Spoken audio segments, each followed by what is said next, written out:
Perfect. So we'll move on to the next slide, which may help illustrate a little bit of what we're talking about through this process as well. So this is just an illustration of, we have our current model at the top, where we're really thinking about regional accountability. Right now, it's flowing from Immigration, Refugees and Citizenship Canada, IRCC, for settlement funding, to settlement service providing agencies who provide services to newcomers. And in turn, these agencies provide data back to IRCC through iCare database, for example, and other means. And I think that really speaks to some of the planning that occurs. Is there's various networks we also have among our agencies, but that planning still receives funding directly from the federal government. And in this potential future model, we see the red dotted line around a regional accountability model. And so again, this will be a draft recommendation we'll be sharing with IRCC over our long consultation over a couple years. And this is where we really need your input and contributions in thinking about what that looks like. And it's really a co-design process. So it's not something that's pre-designed. We'll be thinking together about what that looks like, and with the various levels of engagement in that process as well. So I'll turn it to the next slide. So we're naming this regional accountability models for settlement, in that accountability encompasses that process of funding and decision-making and planning based on the data. So our purpose through this project is to facilitate that community consultation process and to develop a specific plan for Peel and thinking about what that might look like. So our goals through this is to engage with our stakeholders, such as yourselves around the table, and think about a way to collect data for this community planning that could happen, and identify potential funding hosts that are more regional level, and build a collective vision for this potential new approach for governance and funding that will be forwarded to IRCC. And it's great to hear that there's other such projects across Canada with the 12 projects. Great, so I'll move on to the next slide. And I'm going to start with the broader vision at the bottom and ladder up. So I think we all agree that we want communities with comprehensive services, and that requires some innovation, as well as thinking about how we can link up our services together to meet the needs of newcomers. And so this is a way of thinking about where there might be a more of a regional role around community responsive and coordinated services.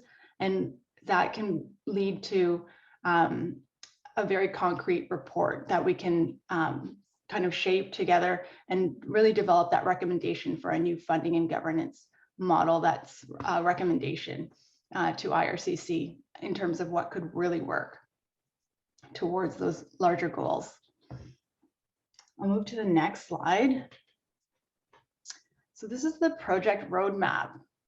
There's 3 phases here. So we started off with the first phase, where we brought together some of the project team and the partners around the table and really starting to share the information about the project. We'll be entering the next phase, which is more research-based and really thinking about who are our newcomers, what data do we have currently, how does the sector currently funded, and what models exist in other jurisdictions, and how can we get more detailed information from our service providers as well through focus groups. And out of that research phase in that first year, we'll be then moving into our third phase of locating a funding host and really reviewing models towards a recommendation for our final report to IRCC. And for those who are more engaged, there will be advisory committee meetings and a process evaluation. And throughout, we'll have this broad engagement as well, such as meetings like this for community forums, starting with today's and then moving into later in the summer of this year, mid-research phase, and then closer to our recommendation phase at the end in phase 3. Great. And so moving to the next slide, I'm going to turn it over to Cassandra to provide more background and zooming in on that research phase. Everyone. So the research process will take place in 3 tiers. That'll take place over the course, as you can see, of 2022. And so the first phase is the newcomer demographic data summary, where we're going to be looking at immigration pathways and with the support of the Public Good Initiative student consultants, building some infographics and data summaries around key demographic information in Peel. Then we'll move on to the sector survey and review of existing models. So that's where we'll do a deep dive into the knowledge base that we have here in Peel and share broadly the survey with anyone who may touch the process of accessing funding and governing the settlement sector.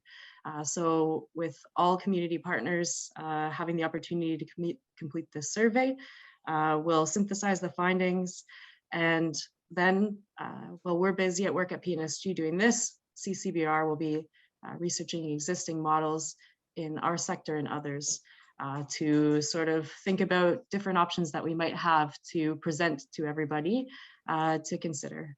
So these models are just options, food for thought at this stage. Then in the final phase, we'll do service provider focus groups. So we'll meet with managers, directors, executive directors to conduct place and issue-based focus groups. And so again, very broad consultation here where we'd like to engage you on your thoughts on potential models or ideas to build this model. Great. Thank you, Cassandra. So we'll move to the next slide and just provide a piece on our collaboration model. So we have these information forums where we'll be connecting with the broader stakeholders in Peel region around settlement. We'll have a more involved advisory committee. So if you're interested, there'll be a process to apply to be a part of that, as we'd like to get a diverse representation of 8 to 12. And the advisory committee will be meeting quarterly, and we'll hear a little bit more about that in our next slide. And we also have our existing project team that's just started up. So Peel Newcomer Strategy Group as the central convener, and the Center for Community-Based Research to share their experience and expertise as co-facilitator and evaluator. So actually, I'm going to turn it over to Rich and Ruth at CCBR, as we use the acronym, to talk a little bit about the advisory committee. Go ahead, Afat. Sorry for before they start. There's something came to my mind, and forgive me if it's too early to ask, but I didn't see in your proposal that there is a component of going back to the history of funding model and then looking around what funding models forward looking on those decades or years that we tried and then finished, and what was that? I'll give you one example. For example, we had COIA model for 5 years, which for the sake of our colleagues around the table, is a Canada-Ontario immigration agreement. And it was great because that table brought Ontario government and then IRCC, federal government together around the table, talk about settlement and newcomers and immigration. It was really, I think in my era, I think that 5 years was brilliant. There's so many good things happen. What I wanted to tell you that, how about, you just go a little bit backward and then see what happened, and then get them and then come up with ideas. I don't remember municipalities get involved so far. This is as Stephanie said, this is a forward-looking program, which really is.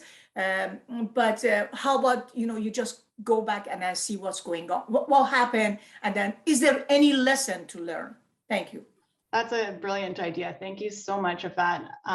We've noted it down, and I think that's really important to consider, is what has worked in the past and what models occurred in the past as well. So thank you so much. We'll definitely consider that.